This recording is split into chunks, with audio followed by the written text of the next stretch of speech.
ছেলের চিকিৎসার খরচ জোগাড় করতে দুয়ারে দুয়ারে ঘুরছে বছর ৬৫-র বাবা। ছেলেকে বাঁচাতে মুখ্যমন্ত্রীর কাছে হাত জোর করে অনুরোধ। দুর্ঘটনায় ভেঙে গিয়েছে ছেলের কোমর ও পা। টাকার অভাবে থমকে গিয়েছে চিকিৎসা। মৃত্যুশয্যায় কাতরাচ্ছে ছেলে। চিকিৎসার খরচ জোগাড় করতে দুয়ারে দুয়ারে ঘুরছে বছর ৬৫-র বাবা। হয়নি স্বাস্থ্যসাথী কার্ডও। বাবার চোখের সামনে তিলে তিলে মৃত্যুর দিকে এগিয়ে যাচ্ছে ছেলে। ৩ মাস আগে হরিশ্চন্দ্রপুরের বহর গ্রামের বাসিন্দা রহিম আলীর গাড়ি দুর্ঘটনায় কোমর ও পা ভেঙে যায়। সেই সময় পরিবারের লোকেরা পূর্ণিয়া, রায়গঞ্জ ও কলকাতায় চিকিৎসা করান। বাড়িতে জমানো টাকা ও আত্মীয়স্বজনদের কাছ থেকে ধার দেনা করে ছেলের চিকিৎসা করেন বাবা তাজ মোহাম্মদ। এমনকি চিকিৎসার খরচ জোগাড় করতে শেষ সম্বল ১ কাঠা জমি পর্যন্ত বিক্রি করে দেয় বাবা। সব মিলিয়ে প্রায় ১০ লক্ষ টাকা খরচ হয়ে গিয়েছে। বাবা বয়স্ক ব্যক্তি, তার কোনো ইনকাম নেই। টাকার অভাবে বাড়িতে মৃত্যুশয্যায় রয়েছে ছেলে। তাই ছেলেকে বাঁচাতে দুয়ারে দুয়ারে আর্থিক সাহায্যের জন্য ঘুরছে। খাওয়ার অভাবে ছেলের শরীর কঙ্কাল হয়ে গিয়েছে। সবসময় বিছানায় শুয়ে থাকে, দাঁড়ানোর শক্তি নেই। অপরদিকে তার স্ত্রী দুর্ঘটনার পর স্বামীকে ছেড়ে বাবার বাড়ি চলে গিয়েছে। স্থানীয় বাসিন্দা শহীদুল ইসলাম বলেন, আমরা সামর্থ্য অনুযায়ী সাহায্য করেছি।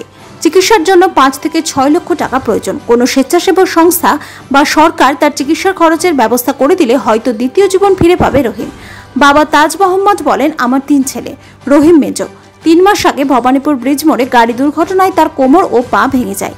চিকিৎসা করাতে প্রায় ১০ লক্ষ টাকা খরচ হয়ে গিয়েছে। বাস্তবিকটা ছাড়া ১ ছটাক জমি নেই। আমি বয়স্ক ব্যক্তি, ইনকাম করতে পারি না। স্বাস্থ্যসাথী কার্ড হয়নি, তাই কোনো সরকারি চিকিৎসা পাইনি। চিকিৎসকরা বলছে আরও ৫ থেকে ৬ লক্ষ টাকা খরচ হবে। আমি কোথায় পাবো এত টাকা? তাই ছেলেকে বাঁচাতে দুয়ারে দুয়ারে সাহায্য চেয়ে ঘুরছি। আমি প্রশাসন ও মুখ্যমন্ত্রীর কাছে ছেলে চিকিৎসার জন্য অনুরোধ করছি। অ্যাক্সিডেন্ট হয়ে গেছিল, ওই জন্য আমি ভিক্ষা চাই। ৩ মাস হয়ে গেল ঘটনা।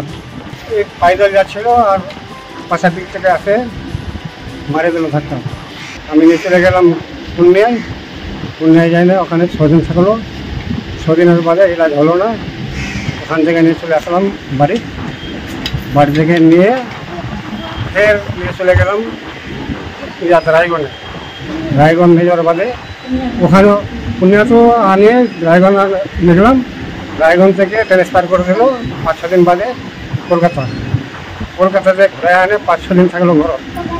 তারপরে নিয়ে গেলাম ফের পূর্ণিয়া থেকে ফের আনলাম ঘর থেকে নিয়ে চলে গেলাম ফের শিলিগুড়িতে মারি বেশি দিন ১ কাঠায় মারি ছিল, তো ১ কাঠা মারি বেশিয়ে তারপরে চিকিৎসা করলাম। না পারে ভিক্ষা চাইছি। এখানে গ্রামে করে না পারে দিল্লি গেছিলাম, দিল্লিও ভিক্ষা চাইছি। আমার ছেলে আমার বাড়িতে আছে না, টাকার জন্য চিকিৎসা করে আনি।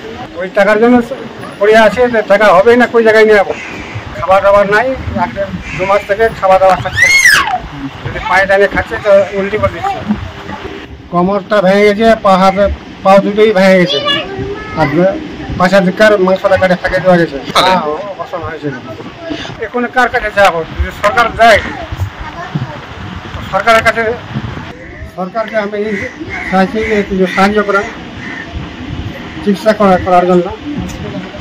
ডিএম হোক, যে কেউ যে হোক, আমি সাহায্য চাইছি।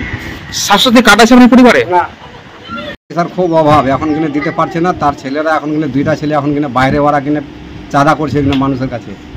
তারপরে ওর ছেলেটার কিনে ইলাজ হচ্ছিল তখন। আর এখন কিনে আর কোনো উপায় নাই। এখন কিনে বাড়িতে এখন কিনে পড়ে আছে ও টাকার জন্য। হ্যাঁ, টাকার জন্য কিনে থমকে গেছে। যা কিনে ছিল কিনে বাড়ির 1 কাঠা জমি ছিল কিনে বসত বাড়ি, ওই জায়গাটা বিক্রি করে দিয়েছে। হ্যাঁ, আর কোনো আর অর্থ নাই।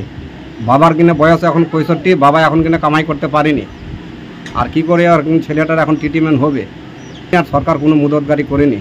ওইখানে গিয়ে কিনে জানতে পারলাম যে ওইখানে কিনে টাকা পয়সা যা ছিল ওইখান থেকে বাস কিনে আমাদেরকে কিনে যে টাকাটা হচ্ছে টাকাটা লিভার করে বাস আর কিনে বলছে যে আমরা আর ট্রিটমেন্ট করতে পারবো না, আর এখানে কিনে ভালো করতে পারবো না, তোমরা নিয়ে চলে যাও। টাকারই জন্য কিনে ডাক্তার বার কিনে চিকিৎসা করতে চায় না। এখন ছেলেটা আছে কিনা বাড়িতে কিনা অসুস্থ হয়ে পড়ে আছে, উঠতে বসতে কিছু পারছে না। ওর 5 জায়গায় কিনে ভেঙে গেছে কিনা কোমরটা। পাথর ছাড়াই প্রতিকার সম্ভব। মালদার প্রাচীনতম ভৃগু বংশ জ্যোতিষী পণ্ডিত এস শাস্ত্রী। দাম্পত্য সমস্যা, বিবাহে বাধা, ব্যবসায় অবনতি, পরীক্ষায় অকৃতকার্যতা, ভাগ্য গণনা, কোষ্ঠী বিচার, ঠিকুচি গোষ্ঠী এবং মৃত্যু ছাড়া সকল সমস্যার সমাধানের জন্য যোগাযোগ করুন জগদম্বা জ্যোতিষ কেন্দ্র, বিবেকানন্দ স্কুলের পাশে, মালদা। মোবাইল 09733027832 অথবা 09332056956।